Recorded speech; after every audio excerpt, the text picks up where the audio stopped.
Good evening, I'm Brendan Miller. Thank you for joining us. A proposal to change what's defined as affordable housing was presented at the Mayor's Task Force meeting earlier this week. The changes would impact the city's Affordable Rental Housing Fund, which is available to not-for-profits to apply for. Right now, the definition ties affordability to the average apartment rental price in the area. Housing Accelerator Project Manager Summer Stevenson says the new definition would focus more on incoming percentiles in Thunder Bay. Task Force members gave positive feedback about the proposal with some adjustments. Stevenson says she'll tighten the language in the recommendation and make sure that utilities are included when talking about rent. What this would mean is that next time we look at the affordable housing program and we do an intake, we would be able to better address our affordable housing deficit. So we know that we have a deficit of affordable units in the community, and we're able to identify at which incomes and at which apartment size we have that deficit. So with that information, we'll be able to say, hey, we need 1,000 one-bedroom units that are maximum $975 a month for rent. So we'll be able to prioritize projects based on this and remove the market from the equation.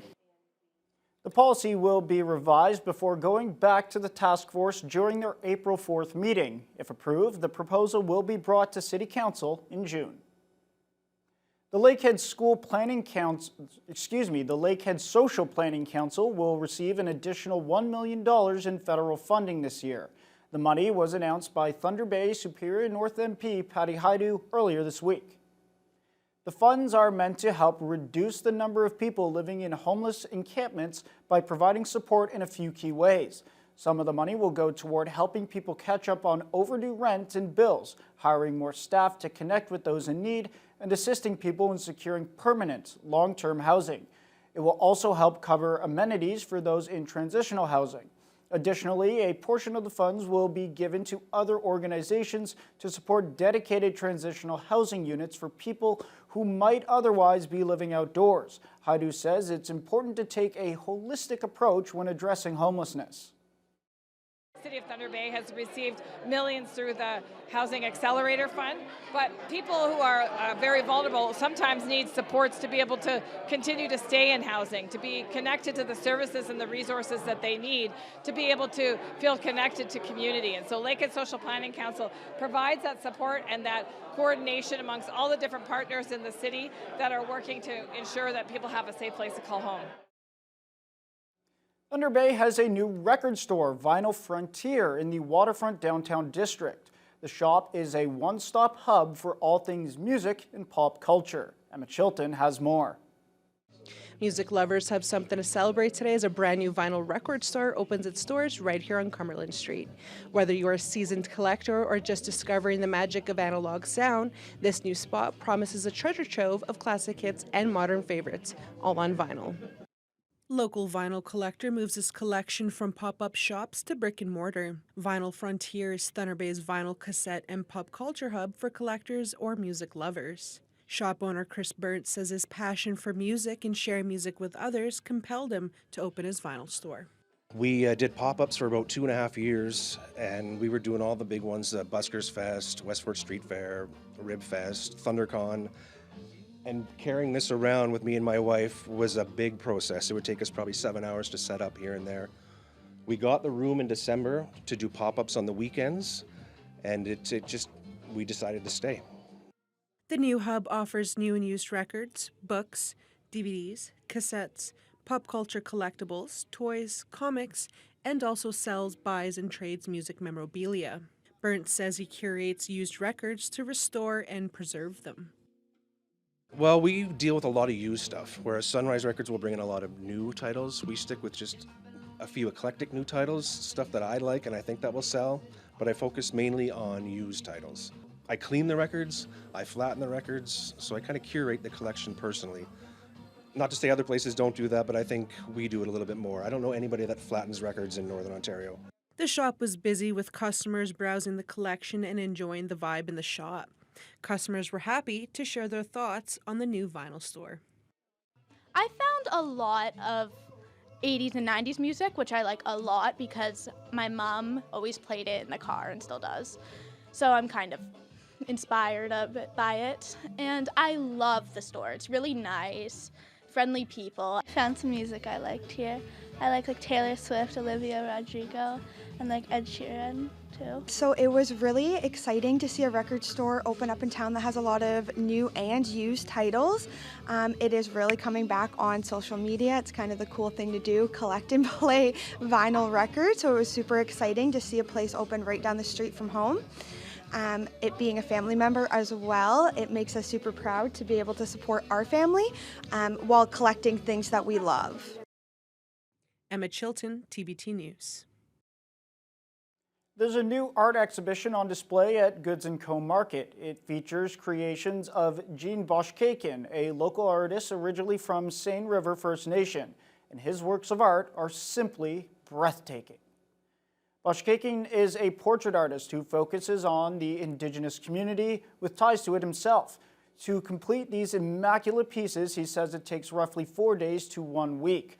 First, he starts with a layer of acrylic paint, and the finer detail is done in colored pencil.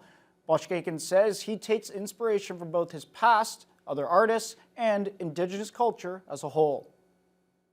It all starts, being inspired by another artist, whether it be Sterling Johnson when I was a kid.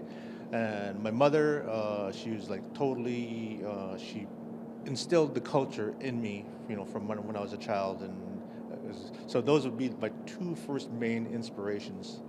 It's always, I like vibrant colors, of course. So I see something online, and it's that's something that would inspire me. You look at all the regalia and all the dancers and the jingles, and it's just a lot of shine, and just everything's vibrant, and I think people want to be vibrant. So yeah, I express it through my art. Boschkaken adds he can be hired to do portraits. His exhibit at Goods & Co. will remain on display until April 9th, and all of his pieces are available for sale.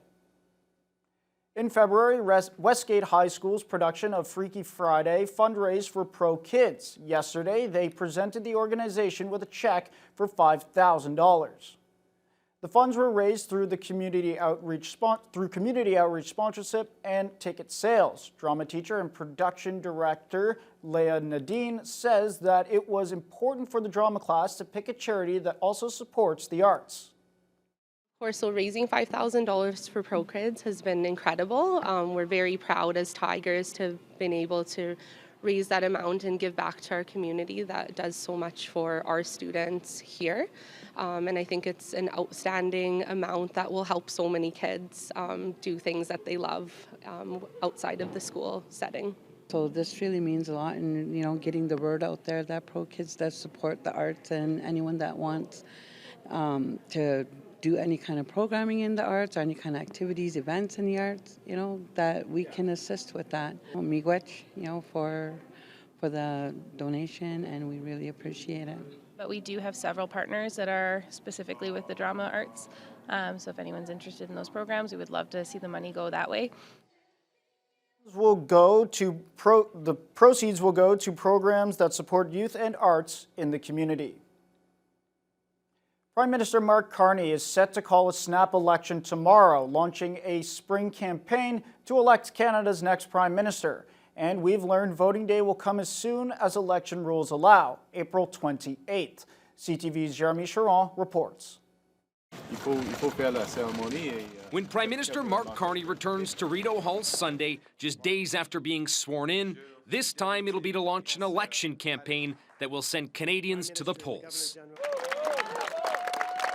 Sources tell CTV News voting day will be April 28th, which means a 37-day election campaign, the shortest possible under Elections Canada rules. They've made the calculation that a shorter campaign would be in their interest because Carney is enjoying this bump now, having just been sworn in as Prime Minister, and they want to make that last.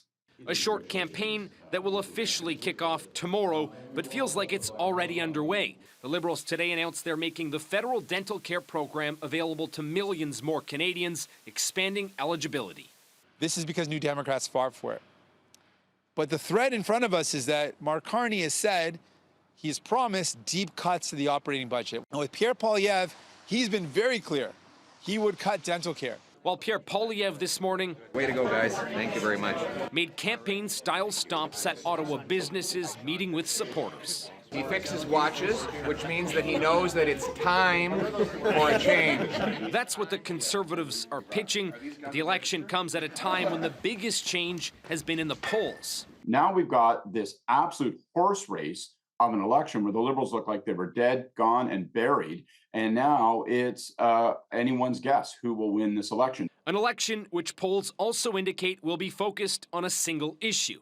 Trump still transfixes Canadians as a top national issue of concern. We're going to have an election that matters like probably no other we've seen in recent memory. And that's because it comes amid a trade war and threats to our sovereignty from U.S. President Donald Trump, who candidates will be looking to show they can handle best to win this election.